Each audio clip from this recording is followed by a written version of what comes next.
tu n'as qu'une vie. Mais il te faudra en vivre deux pour t'en rendre compte.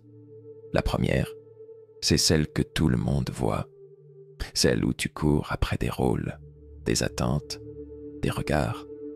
Tu avances, tu réussis parfois, tu tombes souvent, mais quelque chose manque. Et puis, un jour, sans prévenir, quelque chose casse à l'intérieur. Ce jour-là, tu ouvres les yeux. Tu réalises que tu n'as jamais vraiment vécu.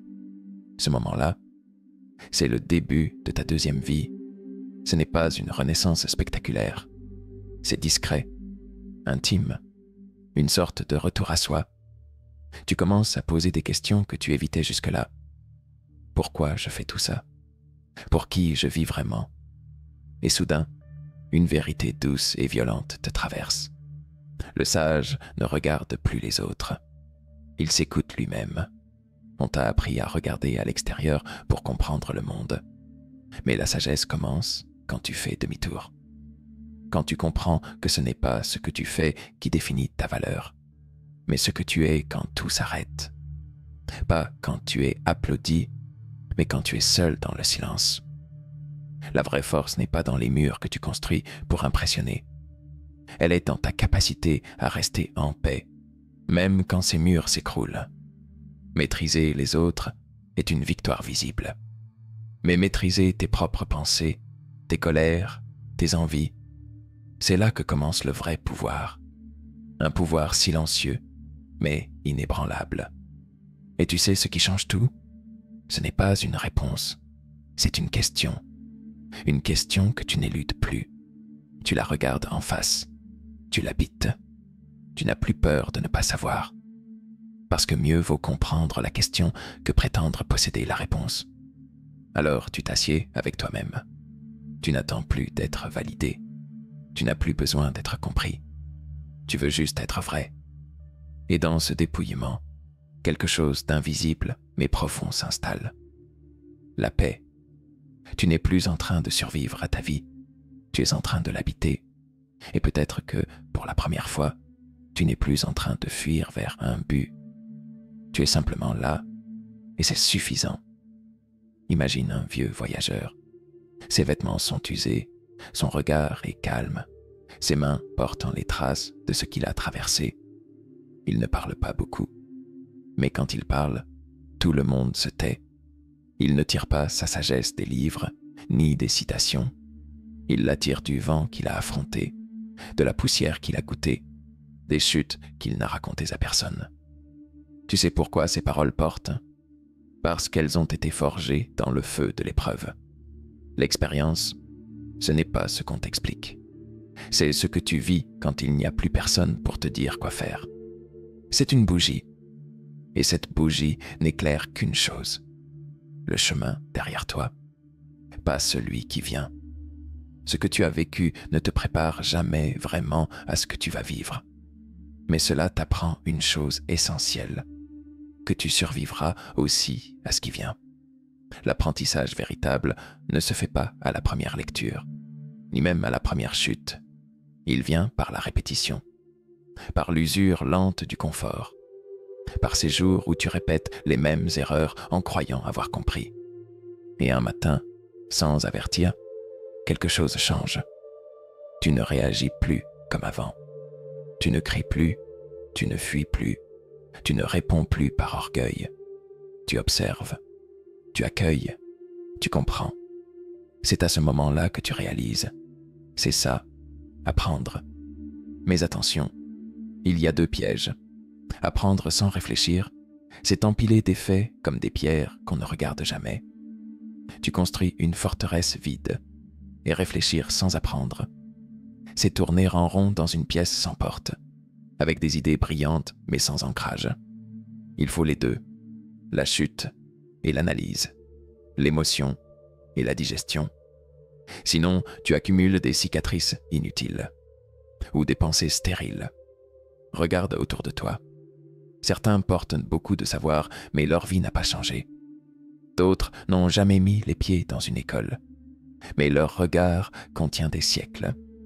Ce qui fait la différence, ce n'est pas ce qu'on t'a appris. C'est ce que tu as accepté de traverser pour comprendre. Et à chaque épreuve franchie, la vie te donne un cadeau. Pas un diplôme, pas une médaille, juste une posture plus droite, un silence plus habité, une lumière, fragile mais fidèle, que tu portes dans le dos et qui éclaire ceux qui suivent. Écoute-moi bien, le plus grand piège dans la vie, ce n'est pas d'échouer, c'est de t'épuiser à être aimé de tout le monde, en oubliant qui tu es vraiment. Tu veux savoir pourquoi certaines relations te laissent vidé, perdu, confus. Parce que tu crois que les gens voient qui tu es. Mais la vérité, c'est qu'ils ne voient que ce qu'ils projettent sur toi. Leur peur, leur colère, leur passé. Et toi, au milieu de tout ça, tu t'excuses de respirer trop fort. Tu dois cesser d'attendre des autres ce que tu refuses encore de te donner à toi-même. Du respect, de l'écoute, de la fidélité.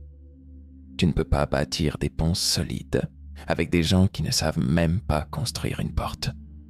On ne te le dit pas assez, mais tu as le droit de dire non. Non aux gens qui ne t'écoutent que lorsqu'ils ont besoin. Non à ceux qui ne te trouvent intéressant que lorsque tu doutes de toi. Non à ces faux alliés qui sourient, mais espèrent ton échec en silence. Apprendre à dire non, c'est s'aimer sans demander la permission. Et puis, il y a cette vérité qui blesse un peu, mais qui libère beaucoup. Tu ne plairas jamais à tout le monde. Même si tu donnes tout, même si tu te plies, même si tu te brises, il y aura toujours quelqu'un pour te critiquer, t'interpréter, te juger. Alors, choisis-toi. Choisis d'être fidèle à ton regard, même s'il tremble. Choisis d'être droit dans un monde qui loue l'apparence. Parce que le respect de soi, ça ne s'achète pas, ça se cultive. Et ça commence chaque fois que tu poses une limite. Être gentil, ce n'est pas être naïf. Aimer, ce n'est pas se sacrifier sans retour. Et donner, ce n'est pas s'oublier. Tu n'as pas besoin d'être parfait pour mériter d'être respecté. Tu as seulement besoin d'être clair avec toi-même, sur ce que tu acceptes, sur ce que tu refuses, sur ce que tu es prêt à donner et à ne plus donner. Car plus tu te respectes, moins tu toléreras d'être maltraité. Et plus tu t'honores, plus tu attireras ceux qui t'aiment vraiment. Pas pour ce que tu offres, mais pour ce que tu es, même quand tu n'as rien à donner. Il y a un moment dans chaque vie où l'on arrête de courir, pas parce qu'on est fatigué, mais parce qu'on comprend enfin que la course n'était pas dans la bonne direction.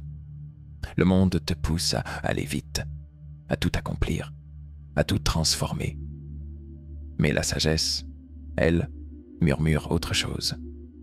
Va lentement, mais ne t'arrête jamais, car ce n'est pas la vitesse qui te transforme, c'est la direction. Et cette direction, tu ne la trouves pas dans les cris du monde. Tu la trouves dans le silence d'un choix. Un choix profond, intime, radical. Celui de ne plus accuser, de ne plus fuir, de ne plus attendre. Celui de prendre la responsabilité de ce que tu vis. Pas pour te blâmer, mais pour te libérer. La victimisation donne une excuse. La responsabilité donne une clé. Et parfois, cette clé ouvre une porte qu'on pensait fermée à jamais. Celle du changement réel. Tu n'as pas besoin d'un bouleversement. Tu as besoin d'un réalignement. Le juste milieu n'est pas une faiblesse, c'est une maîtrise. C'est le lieu où tu marches droit entre excès et abandon. C'est l'endroit où tu n'es ni dominé par la peur, ni avalé par le désir. Tomber ne fait pas de toi un raté. Refuser de te relever, oui. Et chaque chute porte en elle une semence. Celle d'un regard nouveau, d'une posture plus ancrée, d'une sagesse plus vaste. Le changement, le vrai, ne fait pas de bruit. Il se glisse dans les petits gestes. Il pousse dans les décisions simples, répétées. Il grandit dans l'ombre, quand personne ne regarde. Il commence quand tu cesses de croire que la vie doit te comprendre, et que tu choisis de la comprendre toi. Alors lève-toi, mais ne cours pas. Avance avec ton cœur. Écoute ta boussole intérieure.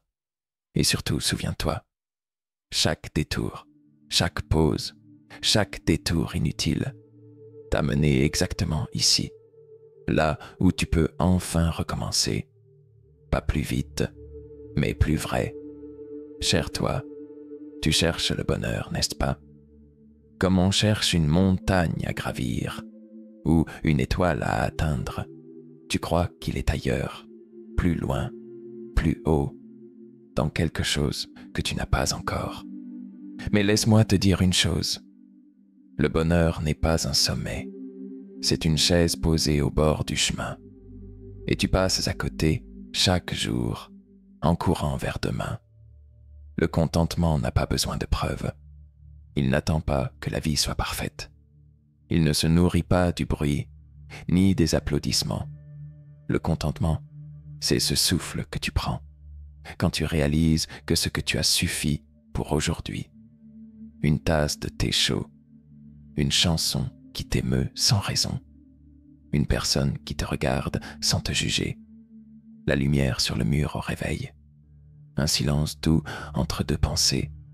Voilà les trésors que beaucoup ne voient plus, car ils ont été élevés à désirer plus, à croire que l'abondance est au bout de l'accumulation.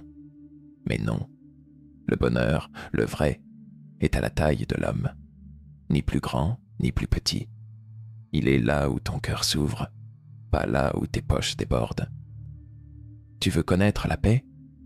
Apprends à dire merci, pas comme une formule, mais comme une prière sans mots, une manière de regarder le monde avec des yeux neufs, même s'ils ont beaucoup pleuré.